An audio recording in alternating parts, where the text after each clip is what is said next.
Hi friends, ఈ రోజు మనం కోర్టుల్లో చాలా ముఖ్యంగా ఉపయోగించే ఒక పవర్ఫుల్ లా గురించి మాట్లాడుతున్నాం. అదే ఇండియన్ ఎవిడెన్స్ యాక్ట్ 1872. ఈ యాక్ట్ బేసికల్లీ చెప్పేది ఏంటంటే ఏది నిజమైన ఎవిడెన్స్, ఏది నమ్మాలి, ఏది నమ్మకూడదు అని ఈ యాక్ట్ చెప్తుంది అనమాట. నెంబర్ 1, ఎవిడెన్స్ అంటే ఏమిటి? ఎవిడెన్స్ అంటే సాక్ష్యం. కోర్టు ముందు ఒక మ్యాటర్ నిజం అనిపించడానికి చూపించే documents, photos, videos, witness statements, scientific reports, ఇవన్నీ ఎవిడెన్స్ గా కన్సిడర్ అవుతాయి. నెంబర్ 2, ఈ యాక్ట్ ఎందుకు తీసుకువచ్చారు? 1872కి ముందు ఇండియాలో ఒక ప్రాపర్ యూనిఫామ్ రూల్ లేదు. Different regions, different customs, different judgements. So British ప్రభుత్వం అన్ని కోర్ట్స్ ఫాలో చేసేలా ఒక యూనిఫామ్ రూల్ కోసం ఈ యాక్ట్ ని తీసుకువచ్చింది. ఇప్పటికీ ఇది ఇండియన్ కోర్టులో ఉపయోగించే మోస్ట్ ఇంపార్టెంట్ లా.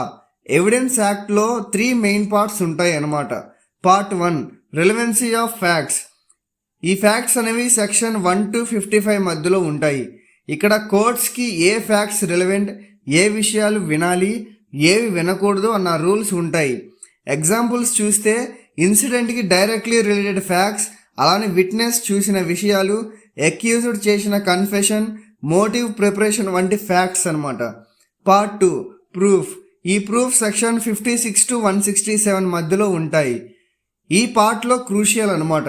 ఇక్కడ ఒక ఫ్యాక్ట్ని ఎలా ప్రూవ్ చేయాలి అనేది చెప్పబడుతుంది. ఈ 2 types ఆఫ్ ప్రూఫ్స్లో 2 types ఆఫ్ ఎవిడెన్స్ ఉంటాయి అన్నమాట. Number 1 is oral evidence. కోర్టులో విట్నెస్ వస్తాడు, తన మాటలు చెప్తాడు, ఇది oral evidence.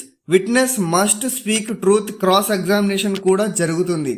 Number 2, documentary evidence. Documents, agreements, certificates, photos, videos, ఇవన్నీ డాక్యుమెంటరీ ఎవిడెన్స్. ఇవి చాలా స్ట్రాంగ్ ఎవిడెన్స్ అనమాట.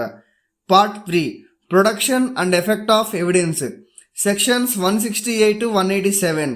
ఎవిడెన్స్ ఎవరిని తీసుకురావాలి, ఎవరిని విట్నెస్గా పిలవాలి, కోర్ట్ ఎవరిని నమ్మాలి అనే రూల్స్ ఇక్కడ ఉంటాయి. Examples: hostile witness, cross examination, court presumptions, expert opinions. 4 main concepts in evidence acts. Number 1 is burden of proof. ఒకరిని అక్యూజ్ చేస్తే ఆరోపిస్తున్న వ్యక్తి ప్రూఫ్ చూపాలి. This is called burden of proof. Number 2, confession. Accused చేసిన మిస్టేక్ని తానే చెప్పడం confession. But police torture లేదా pressure మీద తీసుకున్న కన్ఫెషన్ కోర్ట్ యాక్సెప్ట్ చేయదు.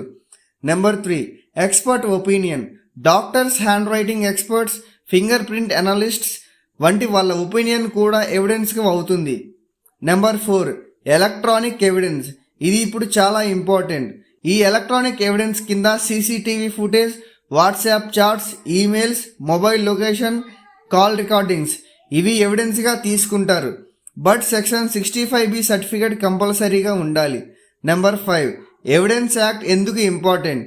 ఎవిడెన్స్ యాక్ట్ లేకపోతే ఎవరి మాట నిజం, ఎవరి మాట నమ్మాలి, కేసు ఎలా తీర్పు ఇవ్వాలి అన్నీ కన్ఫ్యూజన్ అవుతాయి. కాబట్టి ఈ యాక్ట్ న్యాయం జరిగేందుకు బ్యాక్ బోన్ లాంటిది అనమాట.